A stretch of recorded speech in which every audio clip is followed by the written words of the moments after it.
The Hobbit by J.R.R. Tolkien. Chapter 1. An Unexpected Party. In a hole in the ground there lived a hobbit, not a nasty, dirty, wet hole, filled with the ends of worms and an oozy smell, nor yet a dry, bare, sandy hole, with nothing in it to sit down on or to eat. It was a hobbit hole, and that means comfort. It had a perfectly round door, like a port-hole, painted green, with a shiny yellow brass knob in the exact middle. The door opened on to a tube-shaped hall-like tunnel, a very comfortable tunnel without smoke, with panelled walls and floors tiled and carpeted, provided with polished chairs and lots of pegs for hats and coats. The hobbit was fond of visitors. The tunnel wound on, going fairly but not quite straight into the side of the hill. The hill, as all the people for many miles round called it, and many little round doors opened out of it, first on one side and then on another. No going upstairs for the hobbit. Bedrooms, bathrooms, cellars, pantries, lots of these. Wardrobes, he had whole rooms devoted to clothes. Kitchens, dining rooms, all were on the same floor, and indeed on the same passage.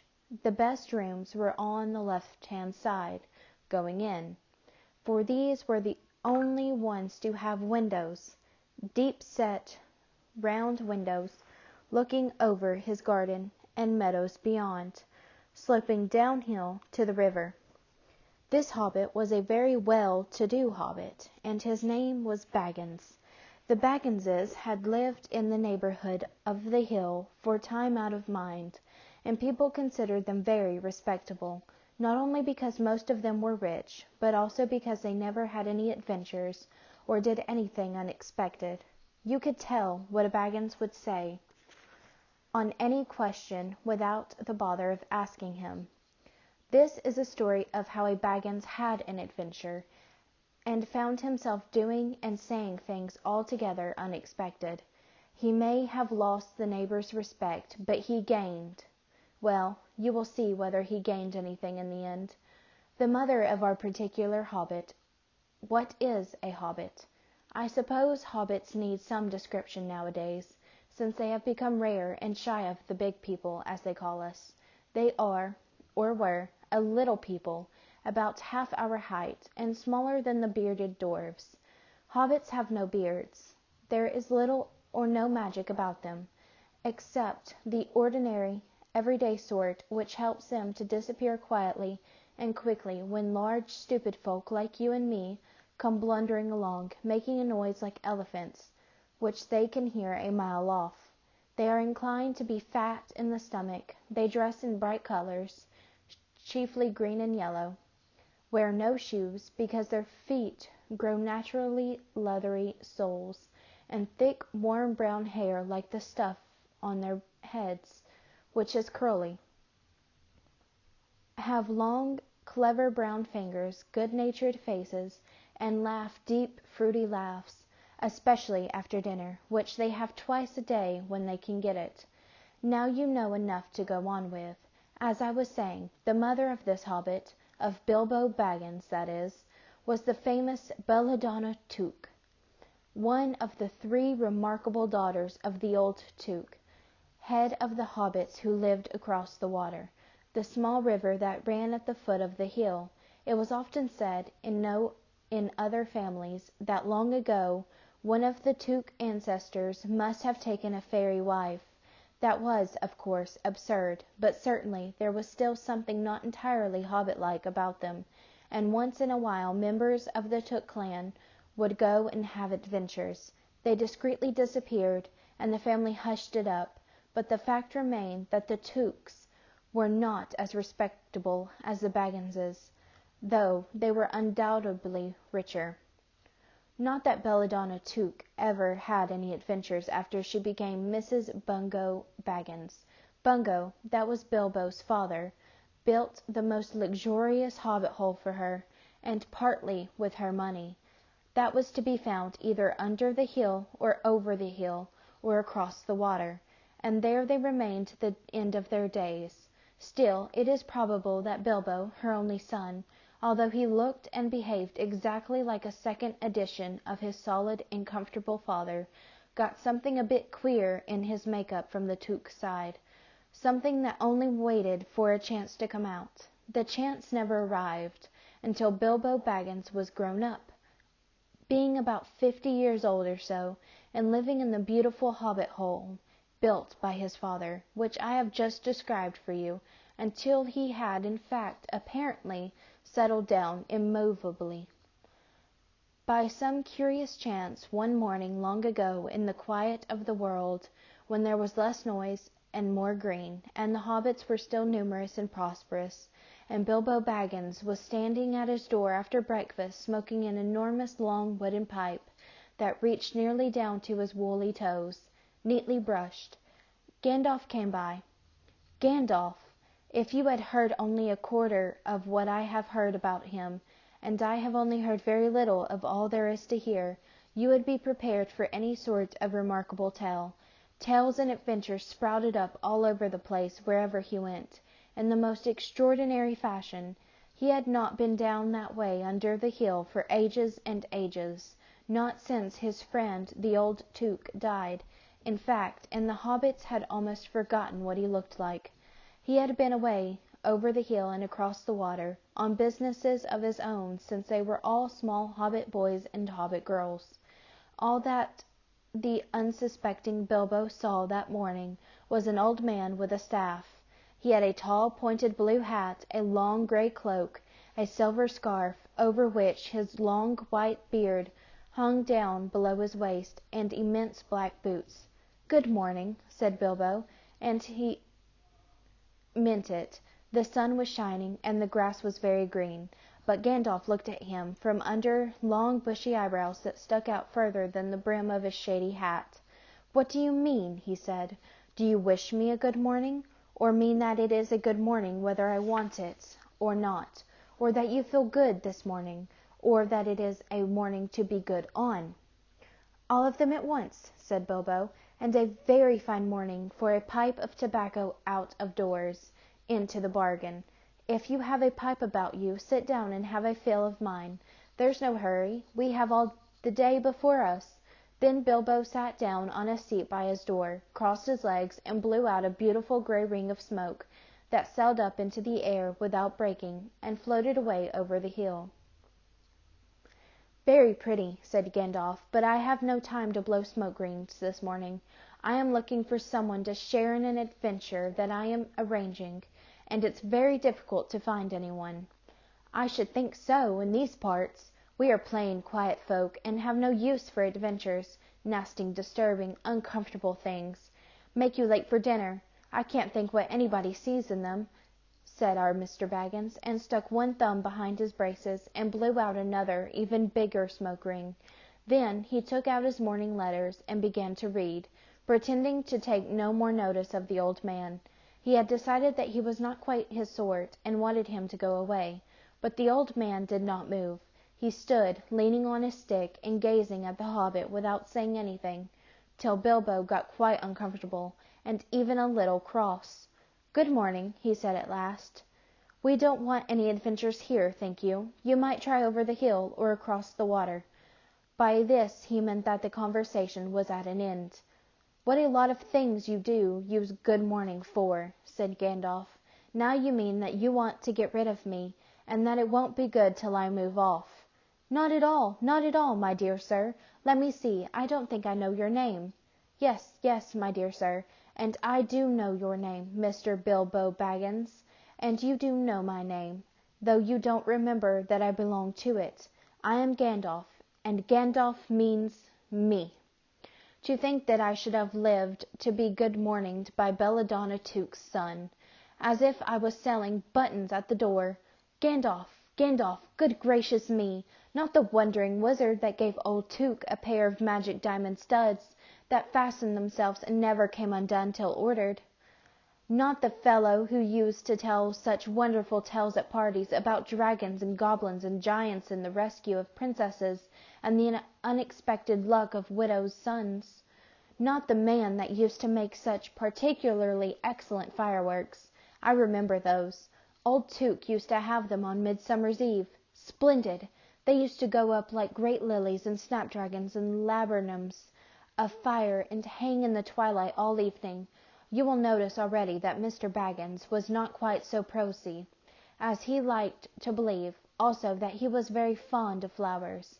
Dear me, he went on, not the Gandalf who was responsible for so many quiet lads and lasses going off into the blue for mad adventures, anything from climbing trees to visiting elves, or sailing in ships, sailing to other shores. Bless me, life used to be quite you used to upset things badly in these parts once upon a time. I beg your pardon, but I had no idea you were still in business." "Where else should I be?" said the Wizard. "All the same, I am pleased to find you remember something about me. You seem to remember my fireworks kindly, at any rate, and that is not without hope. Indeed, for your old grandfather Took's sake, and for the sake of poor Belladonna, I will give you what you asked for." "I beg your pardon, I haven't asked for anything." "Yes, you have, twice now." "My pardon, I give it you. In fact, I will go so far as to send you on this adventure. Very amusing for me, very good for you, and profitable too, very likely, if you ever get over it. Sorry, I don't want any adventures, thank you. Not today. Good morning, but please come to tea. Any time you like. Why not tomorrow? Come tomorrow. Good-bye." With that the Hobbit turned and scuttled inside his round green door and shut it as quickly as he dared, not to seem rude. Wizards, after all, are wizards. "What on earth did I ask him to tea for?" he said to himself as he went to the pantry. He had only just had breakfast, but he thought a cake or two and a drink of something would do him good after his fright. Gandalf, in the meantime, was still standing outside the door, and laughing long but quietly.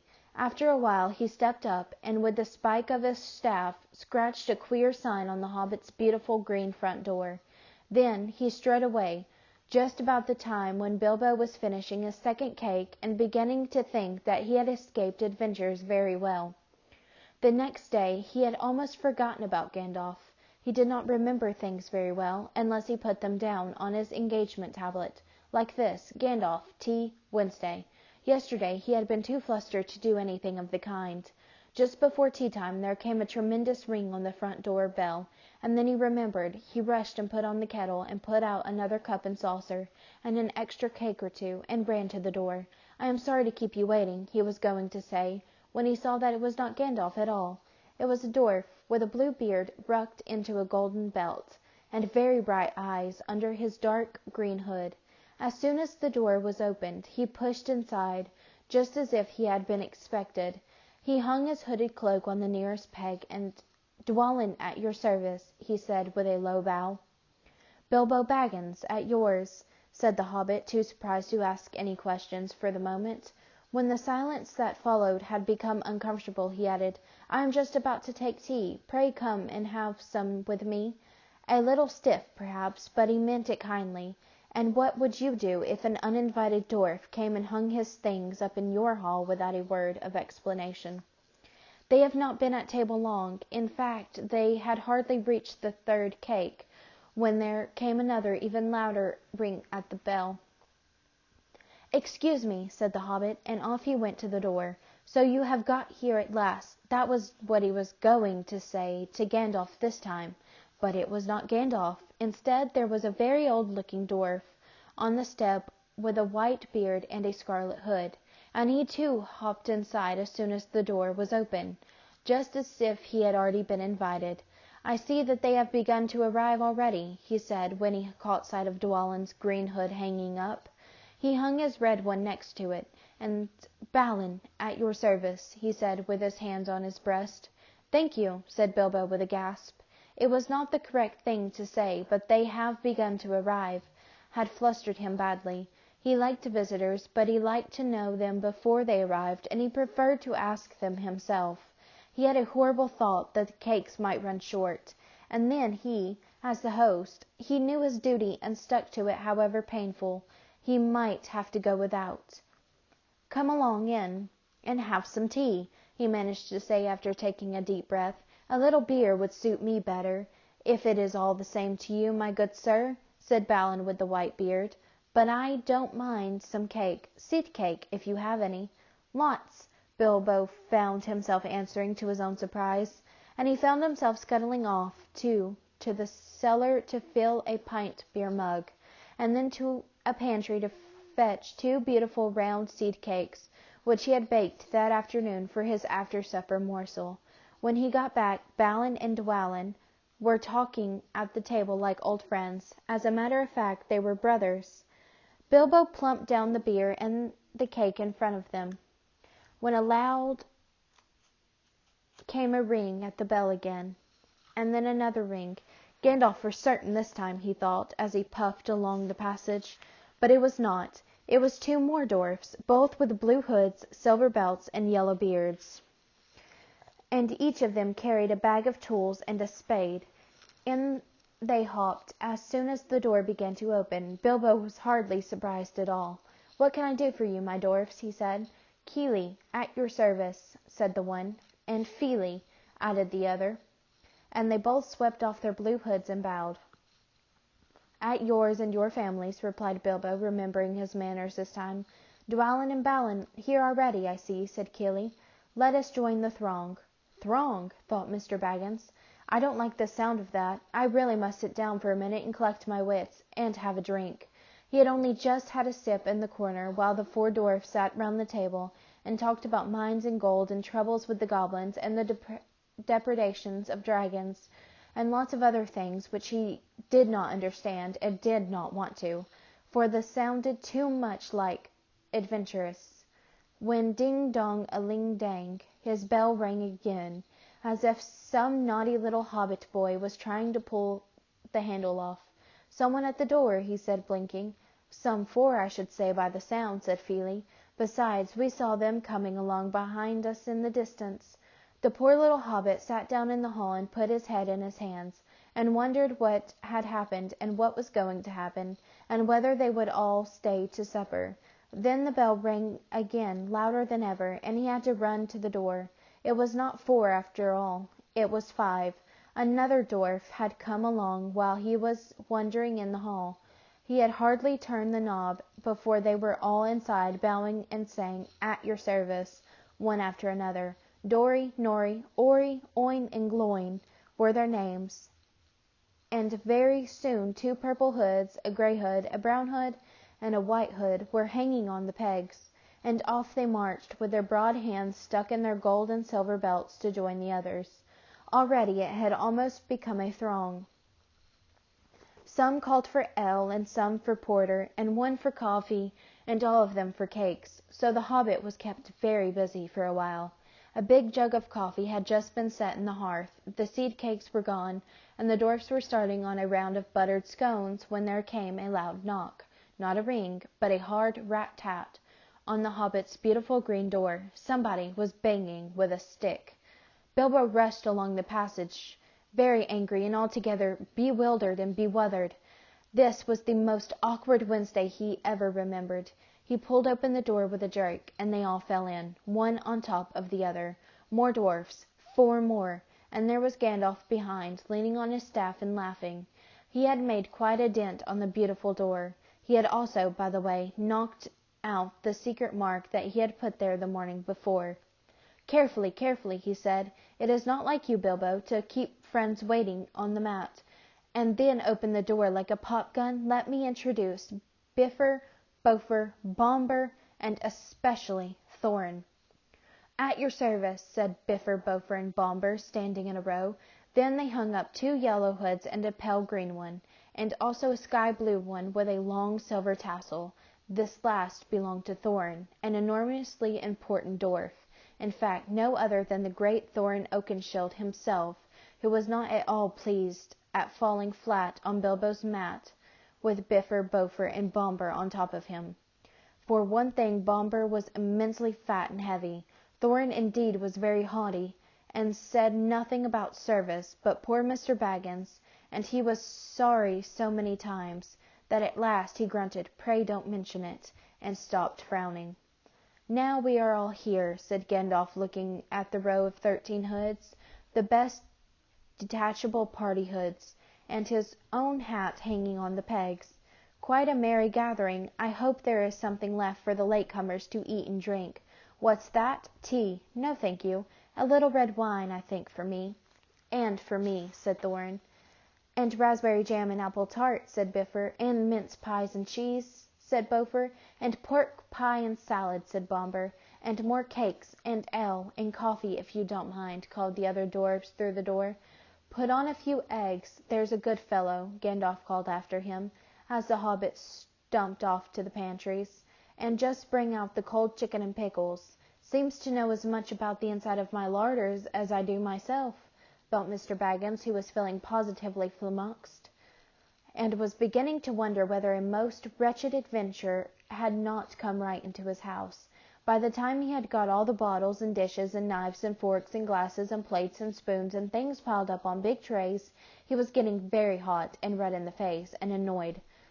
"Confusticate and be bother these dwarfs," he said aloud. "Why don't they come and lend a hand?" Lo and behold, there stood Balin and Dwalin at the door of the kitchen, and Fili and Kili behind them, and before he could say knife they had whisked the trays and a couple of small tables into the parlour and set out everything afresh. Gandalf sat at the head of the party with the 13 dwarfs all around, and Bilbo sat on a stool at the fireside nibbling at a biscuit. His appetite was quite taken away, and trying to look as if this was all perfectly ordinary and not in the least an adventure. The dwarfs ate and talked, and time got on. At last they pushed their chairs back, and Bilbo made a move to collect the plates and glasses. "I suppose you will all stay to supper," he said in his politest, unpressing tones. "Of course," said Thorin, "and after, we shan't get through the business till late, and we must have some music first. Now to clear up." Thereupon the 12 dwarfs, not Thorin, he was too important, and stayed talking to Gandalf, jumped to their feet, and made tall piles of all the things. Off they went, not waiting for trays, balancing columns of plates, each with a bottle on the top, with one hand, while the hobbit ran after them, almost squeaking with fright. "Please be careful, and please don't trouble, I can manage." But the dwarfs only started to sing. "Chip the glasses and crack the plates, blunt the knives and bend the forks, that's what Bilbo Baggins hates. Smash the bottles and burn the corks. Cut the cloth and tread on the fat. Pour the milk on the pantry floor. Leave the bones on the bedroom mat. Splash the wine on every door. Dump the crocks in a boiling bowl. Pound them up with a thumping pole. And when you've finished, if any are whole, send them down the hall to roll. That's what Bilbo Baggins hates, so carefully, carefully with the plates." And of course they did none of these dreadful things, and everything was cleaned and put away safe as quick as lightning, while the kitchen was turning round and round in the middle of the kitchen, trying to see what they were doing. Then they went back, and found Thorin with his feet on the fender smoking a pipe. He was blowing the most enormous smoke rings, and wherever he told one to go, it went, up under the chimney, or behind the clock on the mantelpiece, or under the table, or round and round the ceiling. But wherever it went, it was not quick enough to escape Gandalf. Pop! He sent a smaller smoke ring from his short clay pipe straight through each one of Thorin's. Then Gandalf's smoke ring would go green, and come back to hover over the wizard's head. He had a cloud of them about him already, and in the dim light it made him look strange and sorcerous. Bilbo stood still and watched. He loved smoke rings, and then he blushed to think how proud he had been yesterday morning of the smoke rings he had sent up the wind over the hill. "Now for some music," said Thorin. "Bring out the instruments." Kili and Fili rushed for their bags and brought back little fiddles. Dori, Nori, and Ori brought out flutes from somewhere inside their coats. Bomber produced a drum from the hall. Bifur and Bofur went out too, and came back with clarinets, and they had left among the walking sticks. Dwalin and Balin said, "Excuse me, I left mine in the porch." "Just bringing mine in with you," said Thorin. They came back with vials as big as them, and with Thorin's harp wrapped in a green cloth. It was a beautiful golden harp, and when Thorin struck it, the music began all at once, so sudden and sweet that Bilbo forgot everything else, and was swept away into dark lands under strange moons, far over the water, and very far from his hobbit hole under the hill.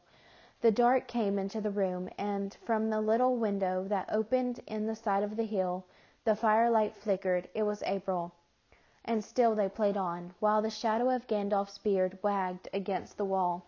The dark filled all the room, and the fire died down, and the shadows were lost, and still they played on. And suddenly first one and then another began to sing as they played, deep-throated singing of the dwarfs in the deep places of their ancient homes. And this is like a fragment of their song, if it can be like their song without their music. Far over the misty mountains cold, to dungeons deep and caverns old, we must away ere break of day, to see the pale enchanted gold. The dwarfs of yore made mighty spells, while hammers fell like ringing bells, in places deep where dark things sleep, in hollow halls beneath the fells. For ancient king and elvish lord, there many a gleaming golden hoard, they shaped and wrought, and light they caught, to hide in gems on hilts of sword. On silver necklaces they strung, the flowering stars on crowns they hung, the dragon fire in twisted wire, they meshed the light of moon and sun. For over the misty mountains cold, to dungeons deep and caverns old, we must away ere break of day, to claim our long forgotten gold. Goblets they carved there for themselves, and harps of gold where no man delves. There lay they long, and many a song was sung unheard by men or elves. The pines were roaring on the height, the winds were moaning in the night.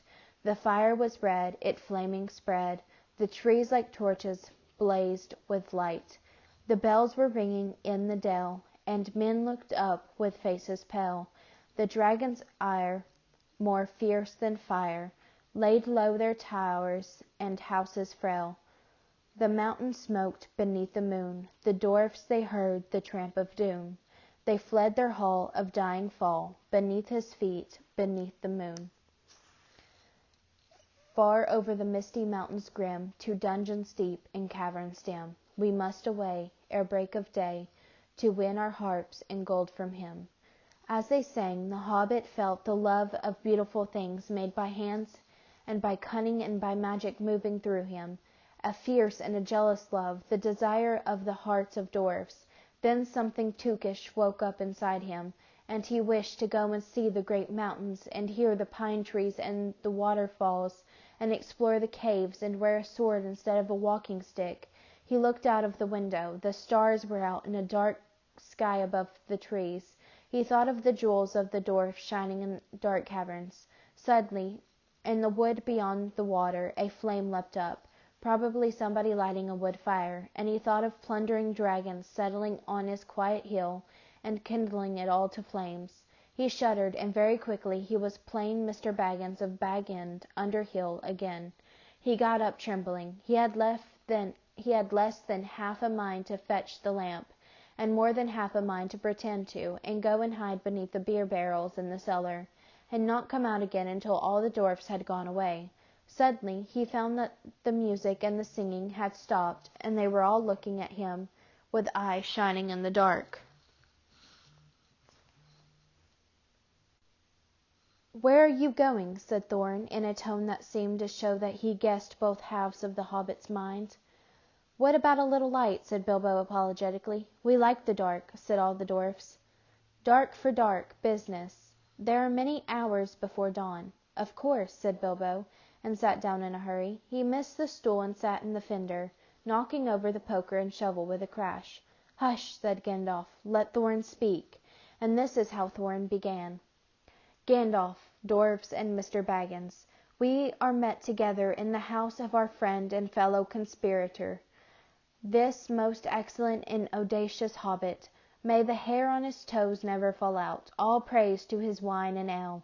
He paused for breath and for a polite remark from the hobbit, but the compliments were quite lost on poor Bilbo Baggins, who was wagging his mouth in protest at being called audacious, and, worst of all, fellow conspirator.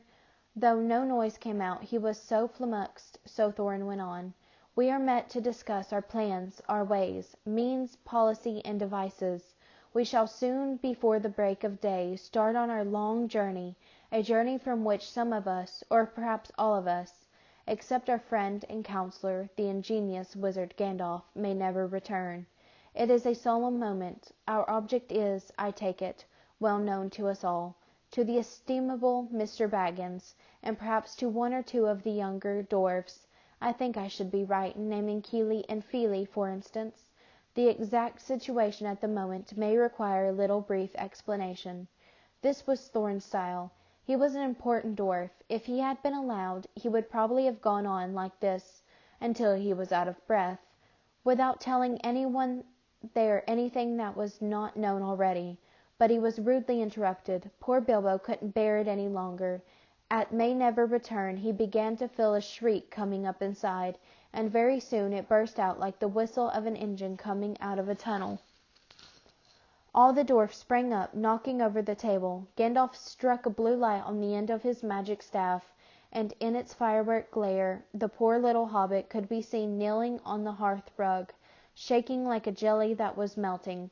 Then he fell flat on the floor, and kept on calling out, struck by lightning, over and over again, and that was all they could get out of him for a long time. So they took him and laid him out of the way on the drawing-room sofa, with a drink at his elbow, and they went back to their dark business. "Excitable little fellow," said Gandalf, as they sat down again.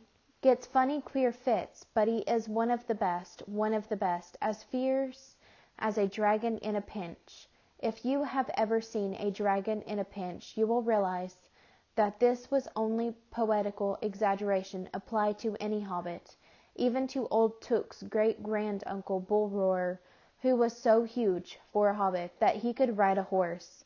He charged the ranks of the goblins of Mount Graham in the Battle of the Green Fields, and knocked their king Gulfimble's head clean off with a wooden club.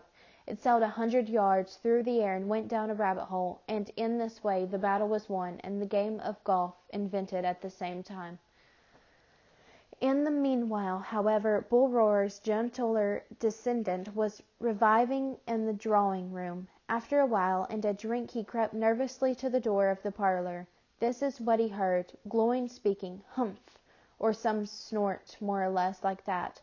"Will he do you think? It is all very well for Gandalf to talk about this hobbit being fierce, but one shriek like that in a moment of excitement would be enough to wake the dragon and all his relatives, and kill the lot of us. I think it sounded more like fright than excitement. In fact, if it had not been for the sign on the door, I should have been sure we had come to the wrong house.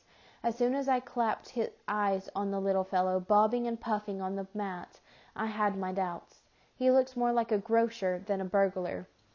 Then Mr. Baggins turned the handle and went in. The Took side had won. He suddenly felt he would go without bed and breakfast to be thought fierce. As for little fellow bobbing on the mat, it almost made him really fierce. Many a time afterwards the Baggins part regretted what he did now, and he said to himself, "Bilbo, you were a fool. You walked right in and put your foot in it." "Pardon me," he said, "if I have overheard words that you were saying. I don't pretend to understand what you are talking about, or your reference to burglars. But I think I am right in believing," this is what he called being on his dignity, "that you think I am no good. I will show you. I have no signs on my door. It was painted a week ago, and I am quite sure you have come to the wrong house. As soon as I saw your funny faces on the doorstep I had my doubts. But treat it as the right one. Tell me what you want done, and I will try it. If I have to walk from here to the east of East and fight the wild wereworms in the last desert, I had a great-great-great-granduncle once, Bel-Roar Took, and—" Yes, but that was long ago," said Gloin. "I was talking about you, and I assure you there is a mark on this door, the usual one in the trade, or used to be. Burglar wants a good job, plenty of excitement, and reasonable reward. That's how it is usually read.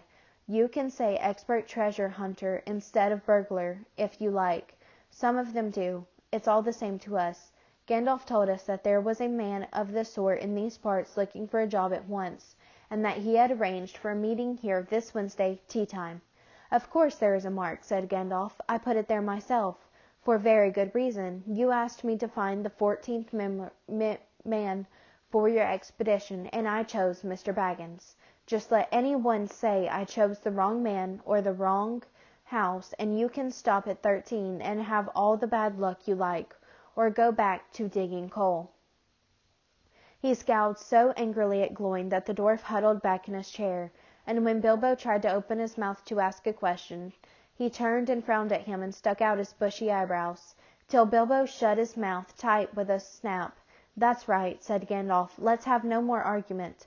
I have chosen Mr. Baggins, and that ought to be enough for all of you. If I say he is a burglar he is, or will be when the time comes. There is a lot more in him than you guess, and a deal more than he has any of himself. You may, possibly, all live to thank me yet. Now, Bilbo, my boy, fetch the lamp, and let's have a little light on this." On the table, in the light of a big lamp with a red shade, he spread a piece of parchment rather like a map. "This was made by Thror, your grandfather, Thorin," he said in answer to the dwarf's excited questions. "It is a plan of the mountain." "I don't see that this will help us much," said Thorin disappointedly after a glance. "I remember the mountain well enough and the lands about it, and I know where Mirkwood is and the withered heath where the great dragons bred." "There is a dragon marked in red on the mountain," said Balin, "but it will be easy enough to find him without that, if ever we arrive there." "There is one point that you haven't noticed," said the wizard, "and that is the secret entrance. You see that rune on the west side, and the hand pointing to it from the other runes? That marks a hidden passage to the lower halls. Look at the map in this chapter, and you will see there the runes in red." "It may have been secret once," said Thorin, "but how do we know that it is secret any longer? Old Smaug has lived there long enough now to find out anything there is to know about those caves. He may, but he can't have used it for years and years." "Why?" "Because it is too small. 5 feet high, the door and 3-way walk abreast, says the runes. But Smaug could not creep into a hole that size, not even when he was a young dragon. Certainly not after devouring so many of the dwarfs and men of Dale." "It seems a great big hole to me," squeaked Bilbo, who had no experiences of dragons and only of hobbit holes. He was getting excited and interested again, so that he forgot to keep his mouth shut. He loved maps, and in his hall there hung a large one of the country round, with all his favourite walks marked on it in red ink. How could such a large door be kept secret from everybody outside apart from the dragon? He asked. He was only a little hobbit, you must remember. "In lots of ways," said Gandalf, "but in what way this one has been hidden we don't know without going to see. From what it says on the map, I should guess there is a closed door which has been made to look exactly like the side of the mountain. That is the usual dwarf's method. I think that is right, isn't it?" "Quite right," said Thorin. "Also," went on Gandalf, "I forgot to mention that with the map went a key, a small and curious key. Here it is," he said, and handed it to Thorin, "a key with a long barrel and intricate wards, made of silver. Keep it safe." "Indeed I will," said Thorin, as he fastened it upon a chain that hung about his neck and under his jacket. "Now things begin to look more hopeful. This news alters them much for the better. So far we have had no clear idea what to do. We thought of going east, as quiet and careful as we could, as far as the Long Lake. After that the trouble would begin." "A long time before that, if I know anything about the roads east," interrupted Gandalf. "We might go from there up along the river running," went on Thorin, taking no notice, "and so to the ruins of Dale, the old town in the valley there, under the shadow of the mountain. But we none of us liked the idea of the front gate. The river runs right out of it through the great cliff at the south of the mountain, and out of it comes the dragon, too, far too often, unless he has changed his habits." "That would be no good," said the wizard, "not without a mighty warrior, even a hero. I tried to find one, but warriors are busy fighting one another in distant lands, and in this neighborhood heroes are scarce, or simply not to be found. Swords in these parts are mostly blunt, and axes are used for trees, and shields as cradles or dish covers, and dragons are comfortably far off, and therefore legendary. That is why I settled on burglary, especially when I remembered the existence of a side door, and here is our little Bilbo Baggins, the burglar, the chosen and selected burglar. So now let's get on and make some plans. Very well then, said Thorin. Supposing the burglar expert gives us some ideas or suggestions. He turned with mock politeness to Bilbo. First, I should like to know a bit more about things, said he, feeling all confused and a bit shaky inside, but so far still tookishly determined to go on with things. I mean about the gold and the dragon and all that, and how it got there, and who it belongs to, and so on and further. Bless me, said Thorin, haven't you got a map? And didn't you hear our song? And haven't we been talking about all this for hours? All the same, I should like it all plain and clear, said he absently, putting on his business manner, usually reserved for people who tried to borrow money off him, and doing his best to appear wise and prudent and professional and live up to Gandalf's recommendation. Also, I should like to know about risks, out-of-pocket expenses, time required and remuneration, and so forth, by which he meant, what am I going to get out of it, and am I going to come back alive? Oh, very well, said Thorin. Long ago, in my grandfather Thor's time, our family was driven out of the far north, and came back with all their wealth and their tools to the mountain on the map. It had been discovered by my far ancestor Thrain the Old, but now they mined, and they tunneled, and they made huger halls and greater workshops, and in addition I believe they found a good deal of gold and a great many jewels too. Anyway, they grew immensely rich and famous, and my grandfather was king under the mountains again, and treated with great reverence by mortal men who lived to the south, and were gradually spreading up the running river as far as the valley overshadowed by the mountain. They built the merry towns of Dale there in those days. Kings used to send for our smiths, and reward even the least skilful most richly. Fathers would beg us to take their sons as apprentices, and pay us handsomely, especially in food supplies, which we never bothered to grow or find for ourselves. Altogether, those were good days for us, and the poorest of us had money to spend and to lend, and leisure to make beautiful things just for fun of it, not to speak of the most marvelous and magical toys, the like of which is not to be found in the world nowadays. So my grandfather's halls became full of armor and jewels and carvings and cups, and the toy market of Dell was the wonder of the north. Undoubtedly, that was what brought the dragon. Dragons steal gold and jewels, you know, from men and elves and dwarfs wherever they can find them, and they guard their plunder as long as they live, which is practically forever, unless they are killed, and never enjoy a brass ring of it. Indeed, they hardly know a good bit of work from a bad, though they usually have a good notion of the current market value, and they can't make a thing for themselves, not even mend a little loose scale on their armor. There were lots of dragons in the north in those days, and gold was probably getting scarce up there, with the dwarfs flying south or getting killed, and all the general waste and destruction that dragons make going from bad to worse. There was a most specially greedy, strong, and wicked worm called Smog. One day he flew up into the air and came south. The first we heard of it was a noise like a hurricane coming from the north, and the pine trees on the mountain creaking and cracking in the wind. Some of the dwarfs who happened to be outside, I was one luckily, a fine adventurous lad in those days, always wandering about, and it saved my life that day. Well, from a good way off we saw the dragon settle on our mountain in a spout of flame. Then he came down the slopes, and when he reached the woods they all went up in fire. But that time all the bells were ringing in Dell, and the warriors were arming. The dwarfs rushed out of their great gate, but there was the dragon waiting for them. None escaped that way.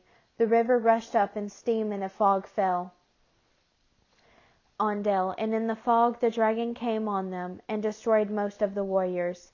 The usual unhappy story. It was only too common in those days. Then he went back and crept in through the front gate and routed out all the halls and lanes and tunnels, alleys, cellars, niches, and passageways. After that there were no dwarfs left alive inside, and he took all their wealth for himself.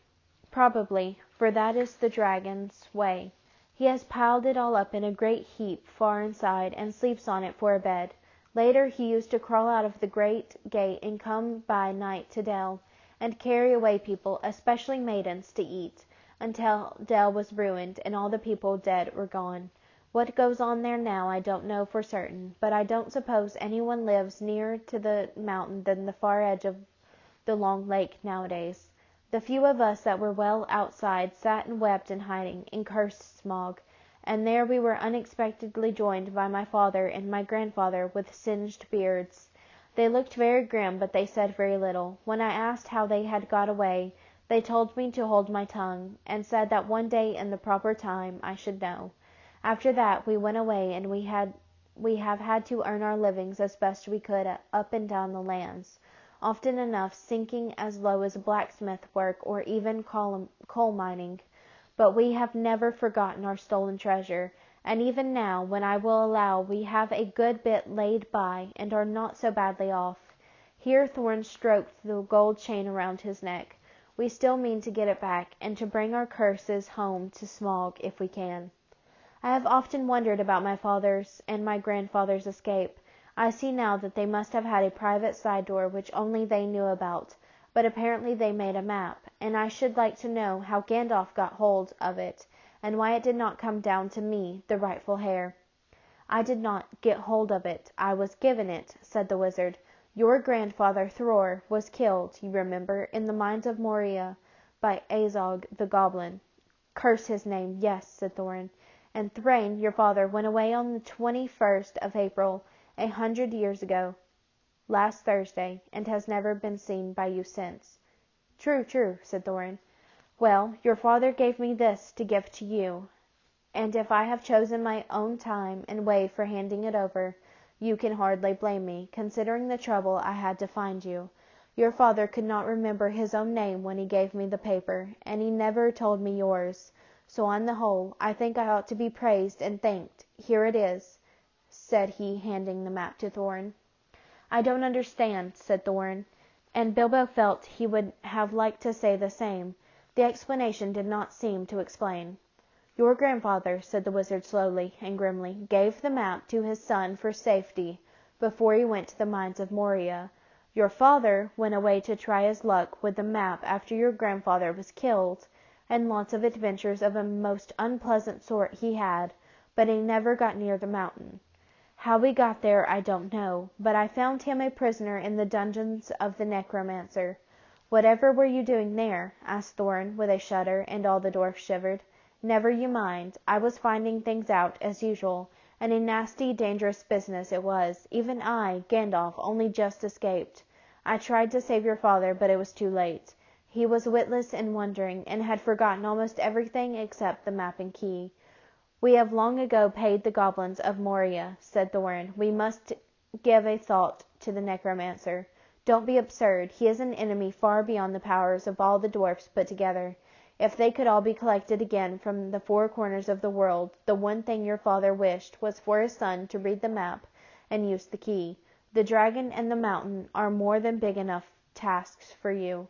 Hear, hear, said Bilbo, and accidentally said it aloud.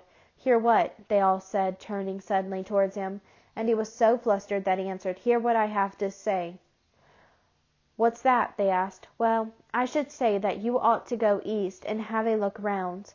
After all, there is the side door, and dragons must sleep sometimes, I suppose. If you sit on the doorstep long enough, I dare say, you will think of something, and well, don't you know, I think we have talked long enough for one night, if you see what I mean. What about bed, and early start, and all that? I will give you a good breakfast before you go. Before we go, I suppose you mean, said Thorin. Aren't you the burglar? And isn't sitting on the doorstep your job? Not to speak of getting inside the door. But I agree about bed and breakfast. I like 6 eggs with my ham when starting on a journey, fried, not poached. And mind you don't break 'em. After all the others had ordered their breakfasts without so much as a please, which annoyed Bilbo very much. They all got up. The Hobbit had to find room for them all, and filled all his spare rooms and made beds on chairs and sofas before he got them all stowed, and went on his own little bed very tired, and not altogether happy. One thing he did make his mind up about was not to bother to get up very early and cook everybody else's wretched breakfast. The tookishness was wearing off, and he was not now quite so sure that he was going on any journey in the morning. As he lay in bed he could hear Thorin still humming to himself in the best bedroom next to him. Far over the misty mountains cold, to dungeons deep and caverns old, we must away, ere break of day, to find our long-forgotten gold. Bilbo went to sleep with that in his ears, and it gave him very uncomfortable dreams. It was long after the break of day when he woke.